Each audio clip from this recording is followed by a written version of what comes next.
So thank you to everybody for joining us today for this online seminar. We're talking today about what the US and the UK should learn from the Bidenomics experience from 2020 to 2024. And it's based upon a paper that I've been involved in. I should say, my name is Ed Balls. I'm a research fellow at the Mossavar-Rahmani Center for Business and Government at the Kennedy School. A paper I've written with four co-authors, Dan Turner, Hugh Spencer, Julia Pameli, and Vinita Doshi. We're really delighted to be joined by the head of the Mossavar-Rahmani Center for Business and Government, also the Charles Eliot Professor at Harvard, Larry Summers. Obviously, you will all know he was Secretary of the Treasury under President Clinton, Director of the National Economic Council for President Obama, Chief Economist at the World Bank, also one of the people who we've spoken to for this report, and also an old friend of both of us, Stephanie Flanders, Head of Economics and Politics at Bloomberg News, former BBC Economics Editor, former advisor and speechwriter at the US Treasury with Larry some years ago, I have to say. And we're going to hear from Larry and from Stephanie shortly. Clearly, this is a time of such turmoil in the world and the global economy that we're expecting the conversation to range widely. And I know that I'll be keen to hear from Larry and from Stephanie about the lessons we draw from this experience, how they relate to the world in the early months of the Trump administration. We're also going to take questions from you. There's a Q&A function on this Zoom call where you can put your questions in. We're recording the whole of the event, and that will be available. So if you need to leave during the hour, you can always catch up later. And we're doing the same event tomorrow evening at King's College in London with Brian Deese, with Martin Wolf, with Shriti Videra, with Andy Haldane, and that will also be available as a video to watch. We're really grateful to both the Kennedy School, to the Centre, but also to King's for the financial support they've given to us for this report. So thank you, and hopefully this will be an interesting hour. We're going to start off with a rapid run through the four conclusions we've drawn from our investigation of Bidenomics and the four lessons for the UK. That'll take us about 10 minutes, and then we're going to hand over to Larry to get his thoughts about this big question: what should the world, America and Britain learn from the 4 years of the Biden presidency and their economic policy? First of all, I'm going to hand over to Hugh and to Vidit to run us through our slides. Thank you, Ed. So, what should the UK learn from Bidenomics? I mean, first off, why study the US economy under Biden in the first place? Well, from a UK perspective, the UK government has made growth its primary mission for this parliamentary term. And the US has grown 4 times faster than the UK since 2019. So our approach was basically to interview 15 economists and policymakers inside and outside the Biden White House, from Heather Boushey to Lael Brainard to Larry himself and Jason Furman, and then combine that with quantitative analysis of the UK economy in light of the US experience. As I said, that has then led us to draw 4 conclusions from the US experience and 4 lessons for the UK. In terms of what Bidenomics was trying to achieve in the first place, Biden's economists essentially talk of 3 primary goals. Firstly, empowering workers. Secondly, supporting left behind places. And then finally, addressing economic and national security goals. And so Bidenomics in part was a response to the graph that we can see here on the right, which shows you from 1979 or so, productivity and wages diverging in the US. In terms of our conclusions, the first is broadly around the inflation trade-off. So our interviewees differ on whether the political cost of the American Rescue Plan, inflationary impact, outweighed the economic gains of stronger jobs and productivity growth. They fundamentally agree that the US would have faced inflation regardless, and that in retrospect, fiscal policy added to the high rate of inflation. And this inflation trade-off, we think, essentially boils down to these 2 quotes on the screen. On the one hand, Larry reflecting that it was a substantial error, perhaps economically and politically, and that maybe Donald Trump would not have been elected in 2024 without it. But on the other hand, Jonas Nahm reflecting that we consciously made the choice that your eggs could be a little bit more expensive but you'd have a job to pay for them, speaking to that broader concern around economic recovery. Conclusion 2, what was really distinctive about the US under Biden was not its inflationary surge, but its dynamism, a resurgent in creative destruction in the economy, which the UK missed out on. So whereas there were furlough schemes and job retention schemes in Europe, in the US, the unemployment spiked at 14.8% in 2020. And as a result of that, there was a spike in both job destruction, but then also job creation, and to an extent that didn't happen in any way the same pattern in the UK. Larry reflected that the fact that America permits more creative destruction and as a consequence enjoys more creation is probably the lesson from the recovery. And there are early signs that this reallocation of the labor force was productivity enhancing, playing a role in the uptick in productivity that we've seen in the US since the pandemic. Conclusion number 3 is essentially that the productivity gap between the US and the UK, as well as Europe, today predates the Biden administration. And so it's primarily driven by the fundamental strengths of the US economy as a continent-wide knowledge economy and magnet for money and talent. And we can see that in this chart here, that actually it's from 2008-09 that the US is really storming ahead of the rest of its G7 counterparts when it comes to output per hour worked. Adam Posen reflected that the US can keep messing up in unbelievable ways, but there's something underlying that keeps us resilient. And for us, we think that the deep capital markets, the dollar as a reserve currency, strong universities, strong internal market more broadly points to that, as well as also the diverging fiscal response to the 2008-09 crisis in the first place. Conclusion 4, while the Biden administration adopted a more interventionist approach to the economy through its industrial policy, the individual tools used were not unprecedented, even in the US. The scale of industrial policy ambition was novel, but given the results of the presidential election, we're unlikely to definitively know what its full impact might have been. So Biden economists talk about one of their key aims being to use public investment to crowd in private investment and private sector activity. And this chart is rightly heralded by Biden economists as showing some of that in practice in terms of this hockey stick of total construction spending and manufacturing in the US. Heather Boucher described these as productivity-enhancing, game-changing investments, and there seem to be some early signs of this having an impact. But at the same time, other interviewees pointed out some of the contradictions within Biden's industrial policy. For instance, placing tariffs on solar panels in China, which would harm your ability to actually fasten the green transition. So what should the lessons be for the UK and the wider world? So our first lesson is that whilst the US economy under Biden might have overdone fiscal policy, that doesn't mean that the UK should now risk too little demand in the economy. You know, there are risks to undershooting as well as overshooting. And if you look at the output gap, the UK actually had a larger output gap for the last decade compared to the US, and it risks making the same mistake again. Our second lesson is that flexibility and dynamism can be powerful tools for expanding productivity. And the UK should avoid introducing new rigidities into its labour market and rather focus on reforming its unemployment insurance scheme. So what you can see in the graph here is that if you look at someone at the bottom end of the income distribution, if you look at their disposable income after 2 months of unemployment, for the UK, it's only at 17% of what it was compared to what it was when they were employed. That's well short of both the US and the OECD OECD average. And so what that means is that people have to go into the first job that they get rather than having the flexibility to find a better match or negotiate a better wage. Lesson 3 is that the spending review in the UK needs to invest on growth levers rather than cutting back, and that the UK needs market access, especially in a time of protectionism. So if you look at the graph below, it essentially shows you the contribution of tech to UK and US growth figures. The UK is in blue and the US is in red.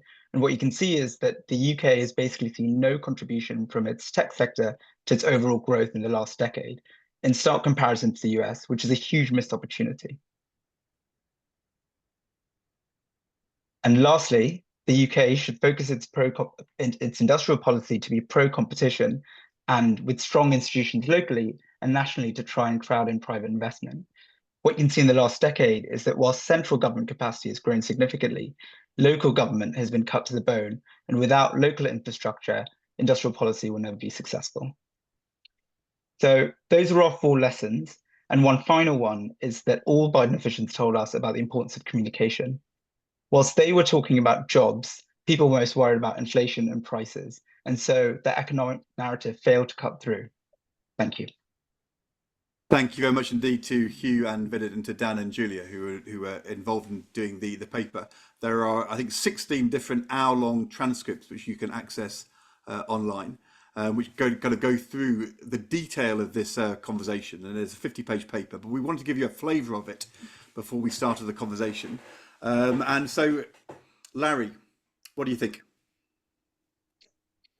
Let me make 4 points. First, I salute you on writing this paper. I think it's a valuable exercise, very valuable exercise, and I will comment on it and its analyses in just a second. But I think given the moment, one has to record that the nuancing of strengths and weaknesses of the Biden administration's policy approach is, in a sense, the rearrangement of furniture on the Titanic relative to this moment of Trump administration economic policy. And I just want to record my view for who's ever listening that the Trump administration is in the midst of the most serious self-inflicted wounds through economic policy that the United States is engaged in since the Second World War, that there is a reasonable debate to be had about the virtues of free trade versus protectionism, that there is a reasonable debate to be had about so-called neoliberal approaches to economic policy. But even if one were to accept a protectionist, non-neoliberal paradigm as the right approach to economic policy, the Trump administration's way of going about it would be indefensible. The focus on bilateral trade deficits and surpluses does not follow even from protectionist economic logic. The idea of implementing reciprocal tariff policies using methods that make no use of any explicit data on tariffs or other trade barriers is bizarre, to put it charitably.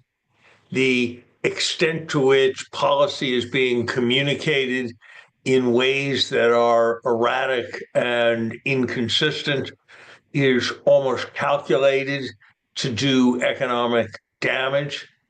And the singling out of traditional allies like your country for new trade punishments while placing no tariffs at all on Russia is almost historically inconceivable. It is difficult to imagine a greater strategic economic gift to China than the one that we are providing. There are many ironies in history. Of all the columns that I have read in the last week, perhaps the one I found most incisive was Martin Wolf's suggestion that we are engaged in a kind of cultural revolution of eating our own in the United States, with potentially catastrophic consequences going forward. And so nothing about the Biden administration or a discussion of the Biden administration's economic policy should divert us from a common recognition of the degree of strategic error in which we are currently engaged. Larry, can I ask you one question before we go on to move on? We saw at the weekend and you understand this almost more than anybody else, a Treasury Secretary saying to the rest of the world, we all have to wait and see. Don't retaliate, he said, because you've got to wait to see what's going to come out of the White House. And it was as though the Treasury Secretary was with the rest of us waiting to see. And I don't remember that ever being how you would think of the relationship between the president and the Treasury Secretary. Rather than being in the room together, the Treasury Secretary is sitting outside the White House with the rest of us, fingers crossed, waiting to find out what's going to happen. He also said that only an elite 10% of the population would worry about the stock market falling, which seemed also quite unusual for a Treasury Secretary. I have found a number of aspects of the Treasury Secretary's comment and the Treasury Secretary's behavior and the relationship between the Treasury Secretary and the White House to be highly unusual relative to my historical experience. That said, Ed, I think you will perhaps relate if I observe that in the history of your own proud nation, it is not the case that there has always been a maximum of warmth, harmony, and joy between the office of the Treasury, of the finance minister, and the prime minister, and that elements of tension are not historically without precedent, and your experience of those matters might not be entirely something that you drew from reading books about them. But Larry, I will move on. Larry, there was a fundamental difference, which was in those days between Tony Blair and Gordon Brown, it was the Prime Minister's office, which was trying to work out what was going on economic policy in the Treasury. It wasn't the Treasury trying to work out what was going on economic policy in the White House. That is a fair and legitimate distinction, and it was also not my experience of historical practice that in the United States, we were accustomed to running our own economic policy entirely divorced from the person who is identified as the head of government. But I don't think this is a moment to dwell on that aspect of the past. The second thing I would say is that, and this was touched on in Hugh's very apt summary of your work, I'm not sure that the right question for a British audience is what are the lessons of Bidenomics, as distinct from what are the lessons of the experience of the United States. The United States has been substantially more successful economically than the United Kingdom for decades. I'm not sure that was particularly more the case or less the case during the Biden years than it was during previous years. And so in understanding lessons from the United States, my advice to my British friends would be to understand longstanding structural features of the U.S. economy. I particularly related to the discussion of creative destruction being a necessary prerequisite for creative construction. I particularly related to the discussion of a culture that venerates flexibility, dynamism, technology, and innovation as being an important root of success. I suspect, even though it lies outside the realm of economics, that a cultural value where people are held responsible for their own outcomes. Success is seen as a tribute to hard work and creative spirit. Failure is seen as a reflection of the absence of those things. Those are important aspects of American culture and much less important aspects of European culture. And I suspect that is something that is very important as well. I was surprised by your degree of emphasis on the dollar as a reserve currency and the depth of U.S. capital markets, as between Britain having placed too much emphasis on what I'll call financial services values and on real economy values. I'm not sure that Britain's errors are consequentially of misemphasis on that dichotomy. But if there are errors, I suspect they're more on the side of celebrating financial virtue than of denigrating financial virtue. So trying to learn a lesson that London needs to compete better with New York as a financial center by trying to have deeper capital markets, that would not be particularly a recommendation that I would make. But my broad advice in Britain would be to focus more on choices that the American society has made broadly over decades and focus less on the particulars of Biden administration choices. My third observation on the macroeconomics would be, I think there is very little question, but that inflation is an Achilles heel of progressive political projects. Donald Trump 2024 is the third American lurch to the right that might well not have happened if there had been better inflation control during Democratic administrations. Without inflation, it's very likely that Hubert Humphrey would have won the extremely close 1968 presidential election against Richard Nixon. Without inflation and a sense that inflation was completely out of control, Jimmy Carter might have achieved re-election. And given the closeness of the election, without inflation as a major issue, I think there's a very substantial chance that the Democrats would have been reelected. So I think there is a lesson for progressives that they are particularly vulnerable to the sense that things are out of control that is associated with inflation.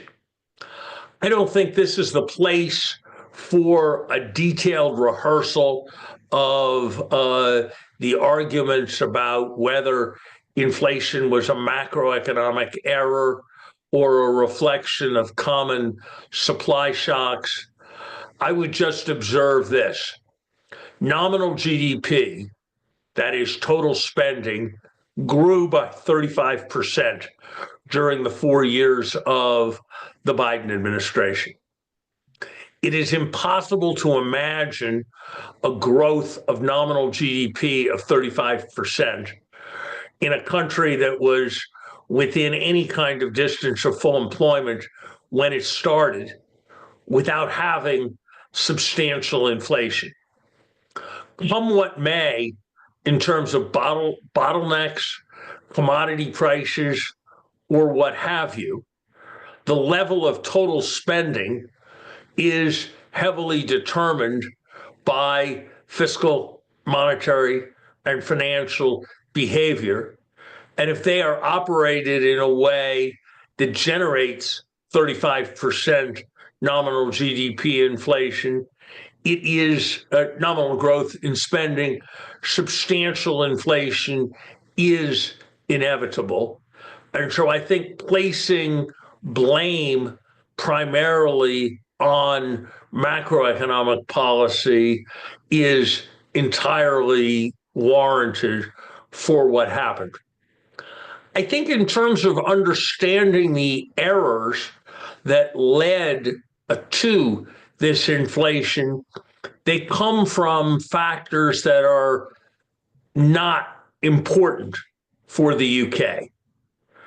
It is, I think, wrong to say that the inflation was generated by a conscious macroeconomic strategy of putting overwhelming emphasis on aggregate demand. The reason the fiscal stimulus was so large had to do with the political dynamics of dealing with the Congress and the political dynamics of dealing with the aftermath of the Georgia senatorial elections, where there had been a bidding war on tax cuts. And so you had a bottom-up approach to formulating a stimulus plan that led to excessive stimulus. The nature of the UK budget institutions in the parliamentary system, with responsibility resting with the Chancellor, makes an error of the kind, a process of the kind that generated the problem in the United States significantly less likely as a thing. But I think what happened in the United States should be a cautionary experience for those in Britain who are most enthusiastic about substantial stimulus. I also think that the debt capacity of a country is not unrelated to its history and not unrelated to the strength of its economy. And so it's important in Britain to recall that levels of borrowing that might be sustainable in other countries may prove more unsustainable and more problematic in the British context. I think the fourth observation that I would make, and that I was a little bit surprised was not present in your analysis, is that relative to its predecessors, the Biden administration maintained a posture of substantial hostility towards business. Antitrust policies renounced the objective of consumer welfare in favor of a broader and more general antipathy to business. Regulatory policies, whether it was canceling the Keystone Pipeline, whether it was stopping permitting of exporting of natural gas, whether it was the extraordinary step of saying that cost-benefit analyses would no longer be performed on proposed regulations, whether it was giving union-backed, union-anointed officials extensive sway over regulatory power, whether it was a failure to recognize that those who prospered often created very substantial levels of employment that then had benefits for everyone. Bill Clinton famously used to say almost every day during his campaign, I want there to be more millionaires in the United States because that means there will be more successful, flourishing businesses. And with more successful, flourishing businesses, there will be more employment. There was almost no rhetoric of that kind that came from the Biden administration. And I think there was a price that was paid in terms of economic performance for that approach. And I think it's something from which, dare I say it, the British Labour Party can very much learn. On the subject of structural and industrial policies, it's a slightly odd question, since I think it's fair to say that the experience of government intervention in the economy is much greater in Britain than it is in the United States. And so one could quite consistently be for more government in the United States and for less government in Britain.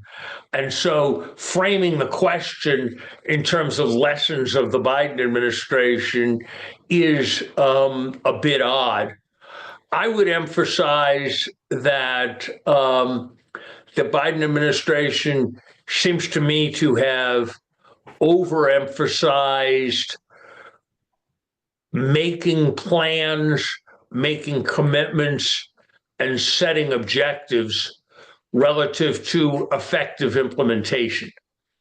Whether or not, whatever the resolution of the great Sperling-Furman debate over infrastructure spending is, I think it is hard to believe that the Biden administration did not underestimate the difficulties and practicalities of implementation of infrastructure spending. I think it's pretty clear that there were too many objectives associated with too many projects, using union labor, achieving diversity objectives, all of that, that represented a mistake, represented a quite clear mistake.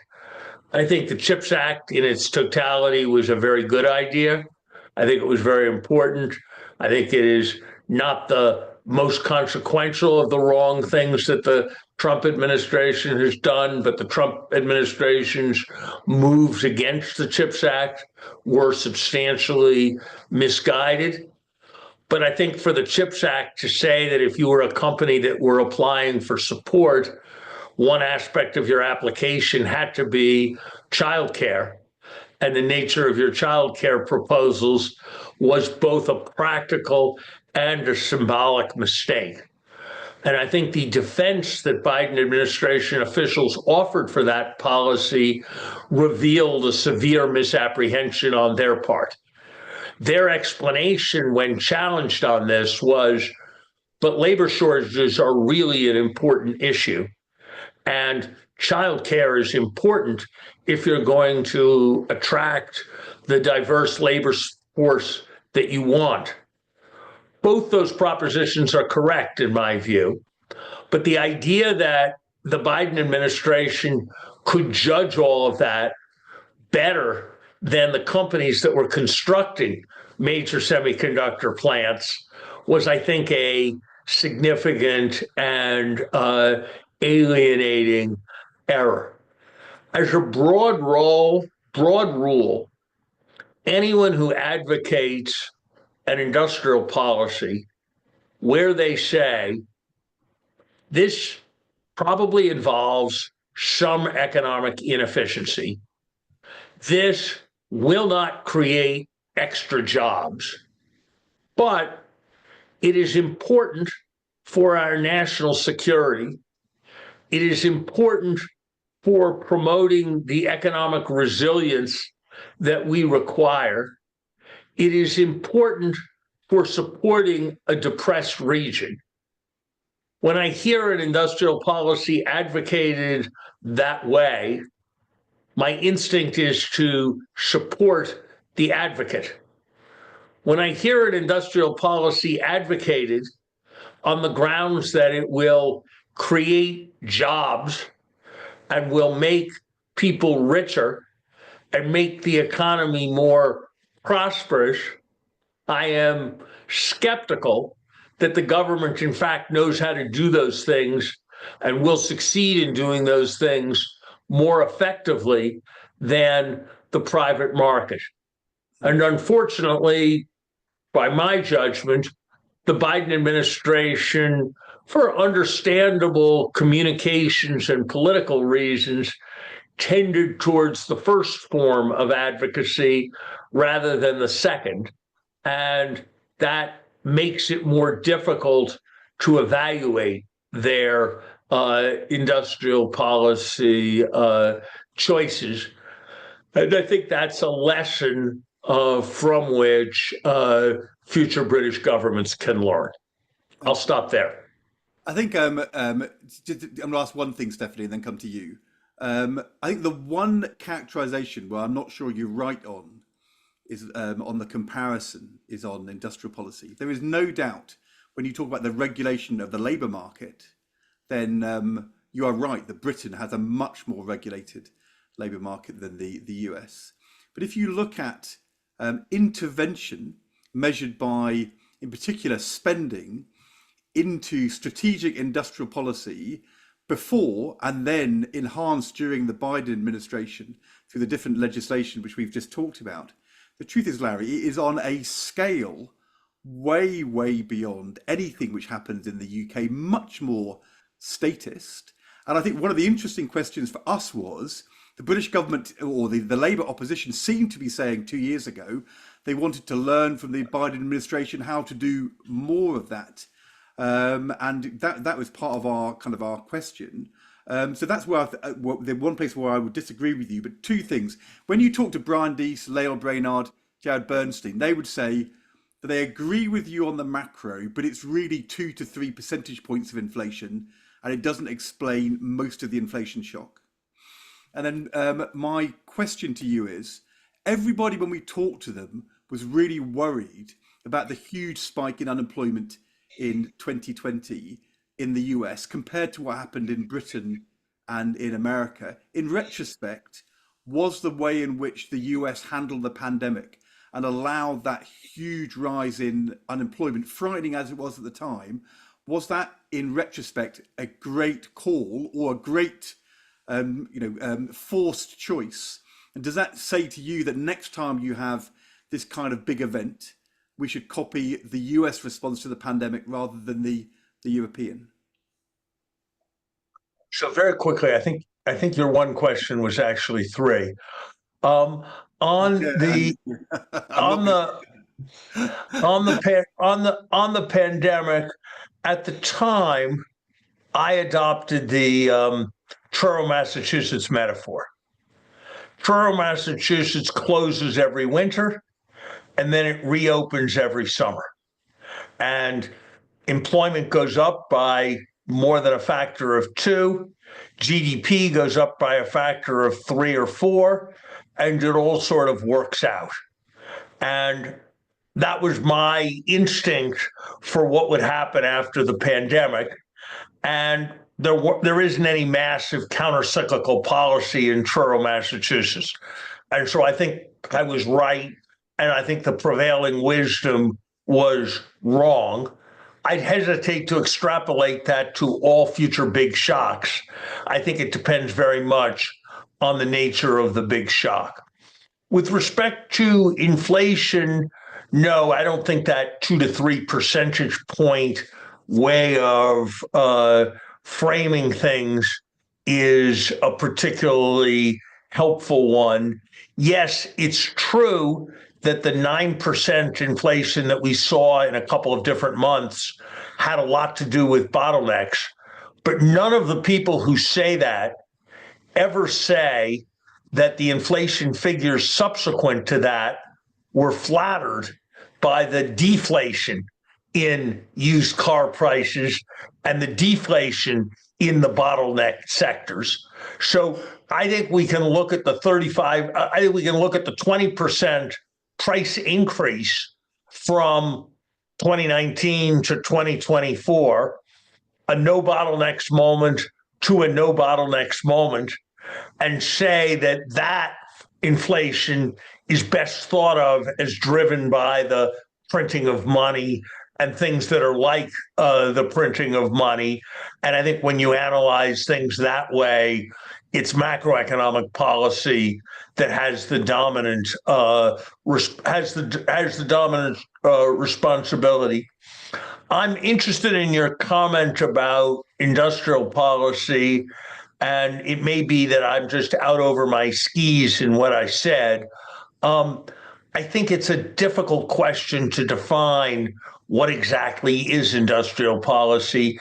Some people would call it a kind of industrial policy to have 90% of the healthcare in your country delivered by a structure like the U.S. Veterans Administration would be thought of as a rather government dirigiste kind of policy. And so I think the question of how much industrial policy there is a complicated matter of definition. And I guess I'd be surprised if you'd want to argue that government isn't a larger part of the UK economy than it is of the American economy. Brilliant. Look, it's like being back with Larry Summers and Marty Feldstein in the public economics second year macro course in 1989, where anytime we ever asked a difficult question, you always went back to the NHS, and you always do, and that is fine. Stephanie, but I should just say to people, we'll have time for a few questions, a couple of questions. We can hear from Stephanie, but if you want to put a question in to Larry and Stephanie, do it now. We won't run over the hour, but Stephanie, over to you. Okay, well, as I might have predicted, I'm going to be a bit kinder to the general sort of effort that you've done, but also a bit more focused on the UK. I do think, I mean, as Larry has suggested, you know, some of the benefit of these kind of studies is to demonstrate the lessons of what not to do as much as the lessons of what to do. And clearly what's happening, you know, I second some of Larry's comments at the beginning about the current administration's policies, particularly in the last week, providing enormous illumination on that front for countries. And I'd be interested, if we do get a chance, to hear your and Larry's thoughts on how the rest of the world could respond in a way that doesn't just replicate the self-harm or some version of the self-harm that the US is committing, you know, some more positive response. But the other thing that, of course, your study does rather highlight, or kind of allows one to focus in one's mind, is the difference in underlying conditions between the two countries. And it's hard to get around that sort of fundamental difference of starting point. You know, insofar as there was a Bidenomics, and you say yourself that there's kind of lots of different questions of definition, but you know, the fundamental problem that it was addressing, or the two problems that you might say it was addressing, was a short-term risk of a shortfall in demand coming out of COVID, during COVID, but also long-term, a very skewed distribution of growth, investment, and wage gains for the US. But the issue was not the amount of growth or the amount of investment or the amount of productivity growth. Fundamentally, it was how those have been distributed, or at least in the minds of the policymakers. And I think, you know, the fundamental, as you know better than anyone, Ed, the fundamental problem for the UK is a multi-decade problem of low productivity and low investment. And it's less that there's a pre-existing problem about the distribution of the growth that we have, and we certainly have a very centralized economy, but and a very skewed regional economy. But the issue with productivity and investment is something that's kind of worsened since the global financial crisis, and seems to have got even worse since COVID. So that is, I think, that's a difference that sort of changes the way you think about a lot of these kind of policies. And I think, but it also makes the kind of action that you were describing feel more urgent in the UK. And I guess one other big difference between the UK and the US at the moment is you have a government in the UK that's sort of less likely to do something really stupid, and is actually minded to implement policies along these lines to support growth and support investment. So I would push back a bit on Larry's point. I think this is relevant because you actually have a government that's trying to do, whether or not Biden's policies were the right ones or succeeded. I think some of the objectives are ones that this current UK government shares. And I think you have, with everything that's happened since the start of the year, I think you have a window opening up of a capacity to be a bit more radical on some of these pro-growth policies. For example, you know, a further excuse to be moving towards a closer relationship with Europe than might have politically have been possible in the last few years. And that in itself, as I think you point out in the report, would itself be a massively pro-growth policy. I think it could also make it slightly easier to push the envelope on investment and infrastructure and other things when they're unveiling the sort of industrial strategy in a few months' time. Let me just highlight three quick things. I think two of which are most relevant to both countries, and one is probably more of a UK thing. But in terms of what you would want to prioritise on a policy that's focusing on productivity and investment, I think you do bring home, and Larry's mentioned this, your study does bring home the importance of dynamism. We think of the US as having maintained or even strengthened its dynamism since COVID, and the UK has gone in the opposite direction. I was very struck by just recently, you have quite a lot of data on this, certainly on the productivity front, but even just the company birth rates, not so long ago, but certainly before the pandemic, the UK and the US had very similar company birth rates. They weren't always equally successful, but we had about the same number of company births for every few months. Since COVID, it's completely diverged. That you've got the US has got 3.6% per quarter company birth rate, and we're now down to 2.6. And I think that's particularly troubling when you think the UK used to be very good relative to the rest of Europe as well in terms of ease of setting up a business and other things. I think you talk about the COVID policy. I think in Europe, generally, UK and Europe, we massively overestimated the costs of the US approach to COVID and allowing unemployment to take the strain, and hugely underestimated the benefits. And equally, I think we underestimated the long-term cost of doing the furlough policy. We have now got this, we've got not only reduced dynamism, but this extraordinary increase in the number of people on health-related benefits, which I can't help feeling is somewhat related to the sort of stasis that was introduced around furlough and the kind of generally kind of apathetic approach post-COVID. And the UK government's trying to address that benefit piece a bit, but when it comes to other aspects of dynamism in the labour market, I feel like the government's going in slightly the wrong direction with more labour regulations, making it harder to fire people, all of those things. So you might disagree. I know that we sometimes say that giving people more employment rights increases mobility because it increases the people's desire to, ability to move jobs, but I'm not sure it's going to work out that way. We'll see. The second point, which I'll just mention briefly, is, it clearly shows the very different situation when it comes to fiscal space between the US and the UK. And as Larry said, we just have more guardrails on what we can do fiscally, and that means we don't make big mistakes, hugely expensive mistakes, Liz Truss notwithstanding. But I think, reading your report, I think at the very least makes you think about how do we acquire fiscal space, at least by taking a longer term view over investment and judging the costs and benefits of investment. And we're sort of making a few steps in that direction, but I think we could probably do more. And the final thing that I thought was kind of running through, I kind of agree with Larry that you rather kind of underplayed and sort of hinted at in your study, but were a bit too polite about this focus on execution and capacity. If you ask what the big problem is for both countries, it's a lack of focus on execution. And, in the UK, it comes partly from very, very centralized government. And then, as you point out, also a whittling away, a kind of further infantilization of local government, undermining, with a big fall in their core spending. But I think we also have seen it in the US, and you highlighted how, again, rather politely, that there was sort of basically the Republican areas spent the money much more efficiently in some places and were much more able to just push ahead with investment. And the Democrat areas where programs were kind of layered with lots of different objectives have found it much harder to actually deliver.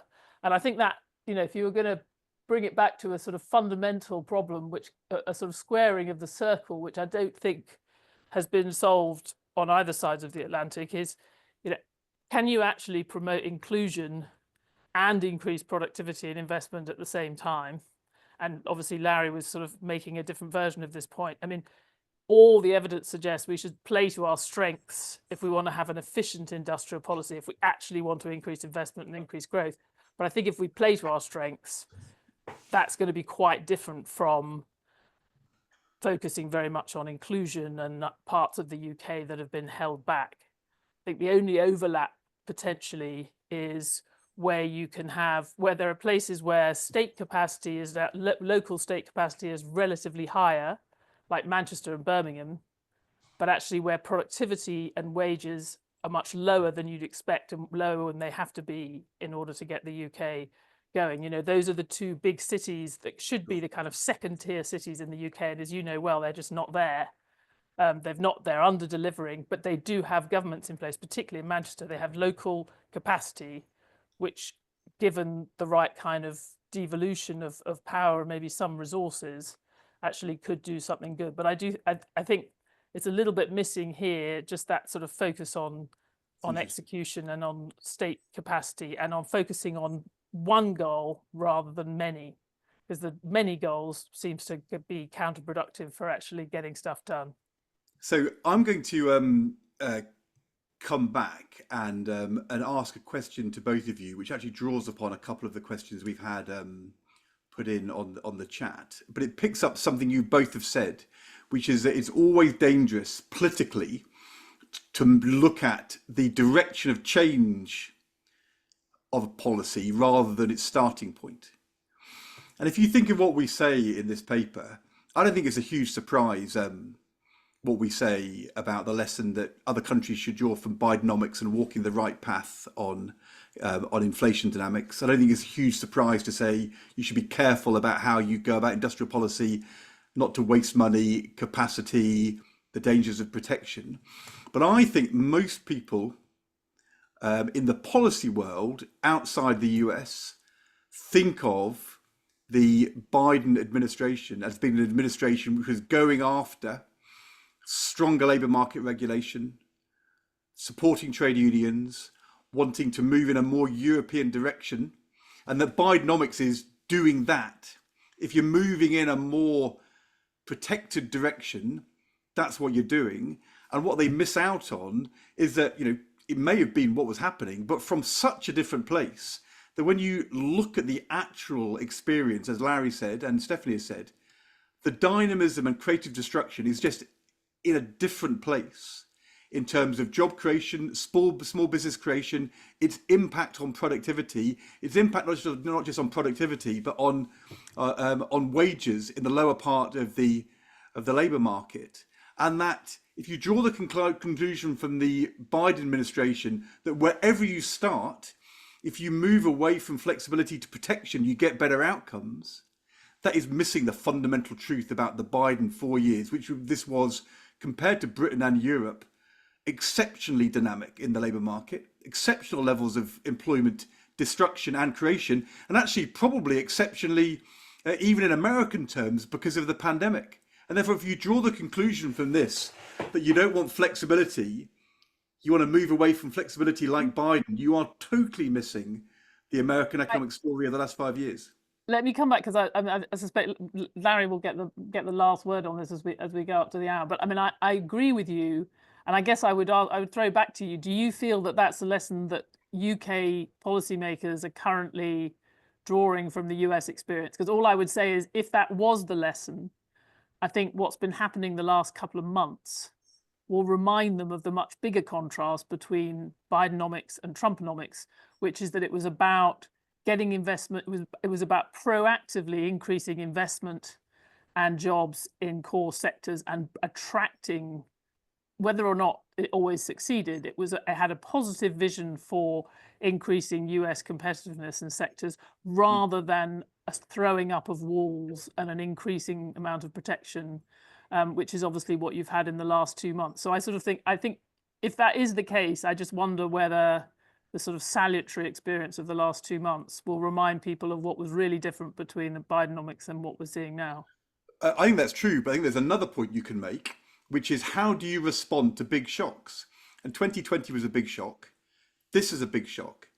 And if you respond to a big shock, however good or bad it is, by trying to prevent change, then the outcomes tend to be stagnation and lack of productivity. And that, you know, in 2025, the British government, European governments have to find ways in which, in the face of a shock, you embrace dynamism rather than the opposite. And that is as true today with this shock as it was with the pandemic in 2020. And I'm not sure at the moment people are having that that conversation that they think Bidenomics means moving away from flexibility, whereas actually the opposite is the case. Well, that goes back to my question that I guess we'll throw back to Larry. So what should they do, Larry? How should they respond to this? Learning the lessons of the post-COVID, but also just observing the dynamics of this situation. This is going to be the last word, Larry. So over to you. I'm going to say three things. One, to I think be in raging agreement with both of you, even if you believe that even if you believe that Biden's moves to promote increased inflexibility and labor protection were good ideas, that does not constitute a basis for thinking that that's the correct direction to move in Britain or in Europe, given the very, very different starting points. And I think that should be clear. Second thing I would say is there's a sphere of policy that we have not really treated where I am not certain what's right, but I think the question is important. How valuable are the Small Business Administration, the Export-Import Bank, a range of government support for private investment, government as a venture capitalist or a catalytic source of capital, all that stuff. In the new progressive world, there's a great enthusiasm for those policies because they're kind of activist government, but they're pro-business. So they're thought of as being a really interesting synthesis. And I've had moments when I have believed that. And I've also had moments when I believe that which is incremental, that which the government funds that could not attract any support from the private sector is more often to be wasteful than it is to be productive. And that seems to be an important set of questions on which I would have liked it if your paper had had more to say. I'm not sure that being tariffed a la Trump is really that analogous to being pandemicked. So calling them both big shocks and then thinking about a response time for big shocks, I'm not sure just how well I relate to that approach. In general, I think the world will do better if it is united amongst itself, and it would be unfortunate if the world were to repeat the mistakes of U.S. law firms and allow themselves to compete for the favor of the authoritarian actor. And so I hope there will be discussions towards collective maintenance of international law and international norms in the trade area.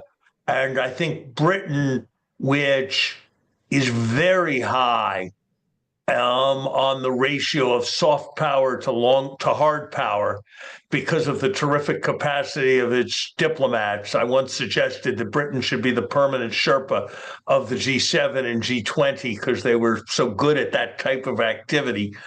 I think Britain has an important role at this moment. That is very interesting. The reality is in Britain, Larry, which is partly why we're having this conversation, as well as the sort of the macro response. There's a lot of conversation about the era of globalization is over. We need a new approach to economic policy, a new industrial policy. All these things we're talking about which people are gleaning from the Biden years, are currently center stage in the minds of policymakers talking about how we respond to Trump. So it is true that the macro response, the international response, the pro-trade response is very important, and let's hope the US Treasury Secretary is on the right side of that argument. But it's also possible that we'll draw some of the wrong conclusions in a sort of more national industrial policy. I guess what I would say, Ed, is if the new way of the world is much more autarky, that is going to be a very unfortunate world for Britain, given its lack of scale. That And is But so, Larry, that's why it's a big shock. That's why it's more than just a 10% tariff shock. If people That's are fundamentally questioning the whole system, that's right. and I it may think not Britain be, it needs. may not look Br- like COVID, but it's still pretty significant. I don't mean to suggest that it's not a big deal. I guess what I would say is, if I were in Britain, I would be slow to make my peace with the outcome that we're moving to a deglobalized, autarkic world. And I would be resisting that because I don't think I can make a happier story for the United States or for the European Union or for China of a deglobalized world than I can for Britain. And there are voices who find the notion of an autarkic world to be a kind of return to a more secure past. And I think that's a very dangerous idea in the British context. If there's no choice, there's no choice.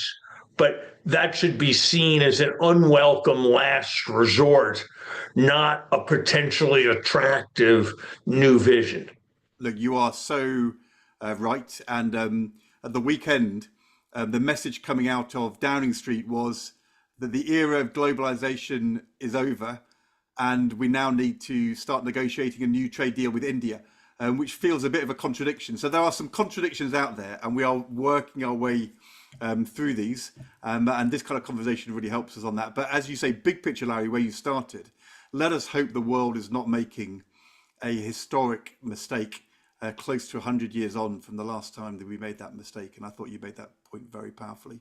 But can I thank you and Stephanie for being part of this conversation? Hope people have enjoyed it, whether they're watching it live or whether they're watching the video on catch up. And thank you to the Kennedy School, to Mossavar-Rahmani and to King's for the support they've given us. And but actually also all of the people who gave their time to do interviews. And there's 130 pages of transcribed conversation with all of these people from within and outside the Biden administration. And you can see in their own words how they think about these challenges. But Larry and Stephanie and everybody, thank you very much indeed.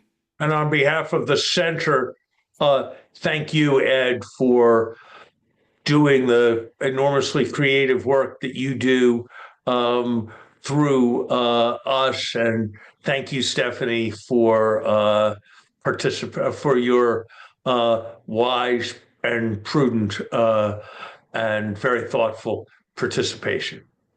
Thank you so much.